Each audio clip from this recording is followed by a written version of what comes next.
মাওলা আলহামদুলিল্লাহ রাব্বিল আলামিন। সর্বজগতের মালিক গো তুমি, তোমারই কাছে রিজিক মাঙ্গি, তুহাই রিজিক দেনেওয়ালা। আলহামদুলিল্লাহ আর রহমানির রহিম। নামটি তোমার রহিম রহমান, শেফায়েতি তোমার অতি চমৎকার। রহম তুমি করো গো আমাদের ওপার, তুহাই রহম করনে ওয়ালা। আলহামদুলিল্লাহ মালিক ইয়াউমিদ্দিন, কিয়ামতের মালিক গো তুমি, সেটা কি হবে মোরা নাহি জানি, তুহাই কিয়ামত করনে ওয়ালা। আলহামদুলিল্লাহ ইয়াকা নাবুদু ওয়া ইয়াকা নাস্তাইন। তোমারই ইবাদত করি গো মোরা, তোমারই কাছে মদদ চাহি, তুহাই মদদ করনে ওয়ালা। আলহামদুলিল্লাহ ইহদিনাস সিরাতাল মুস্তাকিম। সরল রাস্তায় চালাও গো মোদের, হেদায়েত তুমি করো গো আমাদের, তুহাই হেদায়েত করনে ওয়ালা। আলহামদুলিল্লাহ সিরাতাল লাযিনা আনআমতা আলাইহিম। যে পথে তোমার চলেছ গো মুমিন, সে পথে তোমার নিয়ামত অসীম, তোমারই নিয়ামত মিলাও গো খোদা,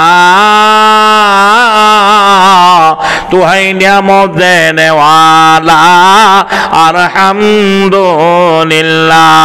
গায়রিল মাগদুবি আলাইহিম ওয়ালাদ-দাল্লিন। আমিন। যে পথে তোমার চলেছে গো কমিন, সে পথে তোমার গজব অসীম, সে পথ হইতে বিরত কর গো মাওলা, তুহাই কবুল করনে ওয়ালা। আলহামদুলিল্লাহ আলহামদুলিল্লাহ আলহামদুলিল্লাহ।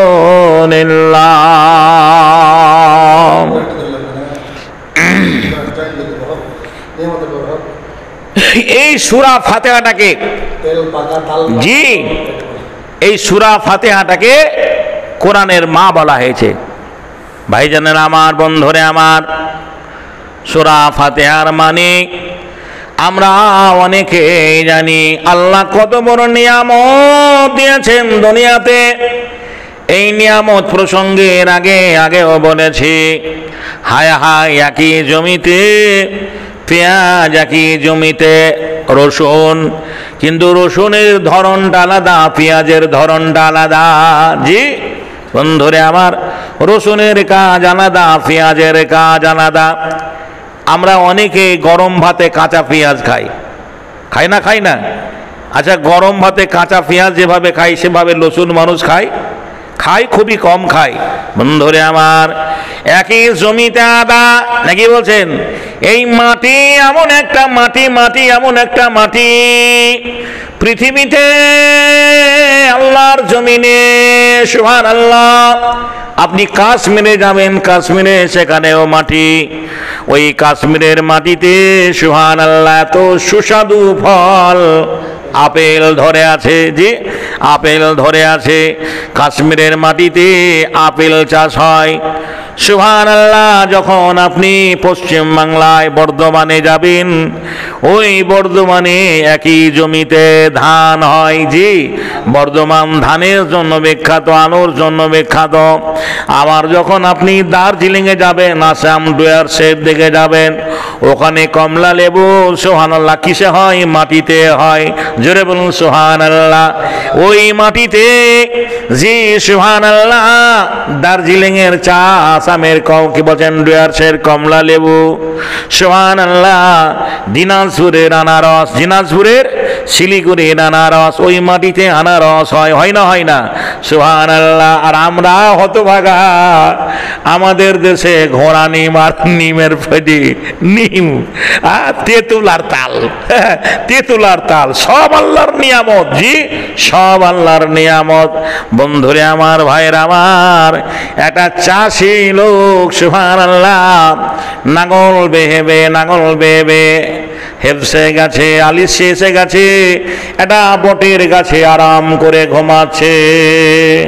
তার আগে একটা কথা বলি, ওই চাষিটা গাছে বসে বলছে, আল্লাহ তোমার সৃষ্টির রহস্য বোঝা বড় দায়। তোমার সৃষ্টিটা, জি আমার বাড়িতে কুমড়োর লতা, এত বড় কুমড়ো ধরে, আর একটা বটবৃক্ষের গাছ, এত বড় গাছ, এই বট গাছে একটা ছোট্ট ফল ধরে আছে। আল্লাহ এই ভুলটা তুমি করেছ। যদি এই বটবৃক্ষের গাছে একটা কদু বা লাউয়ের মতো ফল হতো, তাহলে গাছটা বড় মানান হতো, গাছটা বড় আরো শোভা বর্ধন করত। কিন্তু না, চাষিটা এই কথা বলে শুয়ে গেছে, ক্লান্তে এসে গেছে, দক্ষিণ বাতাস হয়েছে, বাতাসে ঘুম ধরে গেছে, ফট করে একটা গাছের ফল, জি তার কি বলছেন এই জায়গায় পড়েছে, আর তা হালকা ব্যথা পড়লো। চাষির ঘুম ভেঙে গেল। চাষি বলছে, আল্লাহ না, তোমার ভুল হয়নি, তোমার সৃষ্টির রহস্য বোঝা বড় দায়। আমি বলেছিলাম কদুর মতো ফল, আমি বলেছিলাম তালের মতো ফল, আমি বলেছিলাম জি কুমড়োর মতো ফল, যদি এই গাছে হতো তাহলে গাছটা মানান হতো। কিন্তু না আল্লাহ, এই গাছে আমি একটু আগে শুয়েছিলাম, একটা বটবৃক্ষের ছোট্ট সামান্য একটা ফলে যে ব্যথা পেয়েছি, কুমড়োর ফল, কুমড়োর মতো ফলটা যদি আমার উপরে পড়তো, তাহলে আমার বিবি বিধবা হয়ে যেত, জি আমার ছেলেরা এখনই মুহূর্তে এতিম হয়ে যেত, এইখানে আমি মারা যেতাম। আল্লাহর কি তারিফ দেখেন। একটা বটবৃক্ষের মানুষ ক্লান্ত হয়ে গেলে পরে মাঠে ময়দানে একটা গাছের ছায়া খুঁজে, নাকি বলছেন? গাছের ছায়া খুঁজে। এখন তালের মতো যদি গাছের ফলটা যদি এরকম হতো, কোনো মানুষ বসতো, কোনো মানুষ বসতো না। এইভাবে একটার পর একটার পর একটার পর একটা যদি সুবহানাল্লাহ আল্লাহ রাব্বুল আলামিনের নিয়ামত প্রসঙ্গে আলোচনা করা যায়, বন্ধুরে আমার, ভাইয়ের আমার, শেষ হবে না। কত কথা বলবো। আমরা পুরুষ মানুষ সেলুনে যাই, পুরুষ মানুষ সেলুনে যায়, আর এখন তার কাটিং বুঝতে পারছেন, টাকা দিয়ে, পয়সা দিয়ে। আগে 2.5 টাকা চুল কাটতো মানুষ, এখন 250 টাকা নেয়। জি 2.5 টাকায় যে মানুষগুলো চুল কাটতো পাথরে বসে, এখন তার পোতারা চুল কাটে 250 টাকা দিয়ে, 250-300 টাকা দিয়ে চুল কালার। সুবহানাল্লাহ। কিন্তু এই চুলটা আল্লাহর বড় নিয়ামত। বলে কেন নিয়ামত? একটা মহিলার মাথায় ধরুন চুল নেই, একটা মহিলার মাথায় চুল নেই, জন্ম থেকে চুল নেই, এমন মেয়ে দেখেছেন কি দেখেননি? এমন মেয়ে অনেক রয়েছে, মাথায় চুল নেই, সুবহানাল্লাহ। ওই চুলবিহীন মহিলাটা দেখতে ভালো, রং ফর্সা, সুবহানাল্লাহ, মৌমিতার মতো চেহারা, কিন্তু ওই মেয়েটাকে কেউ বিয়ে করতে রাজি হবে না। জি রাজি হবে? মানুষ পয়সা দিয়ে সেলুনে চুল কেটে ফেলে দেয়, অথচ একটা মহিলার চুল যদি মাথায় না থাকে, সেই মেয়েটাকে কেউ বিয়ে করবে না। এই জন্য মা বোনেদের, মেয়েদের মাথার চুল হচ্ছে আল্লাহর বড় নিয়ামত।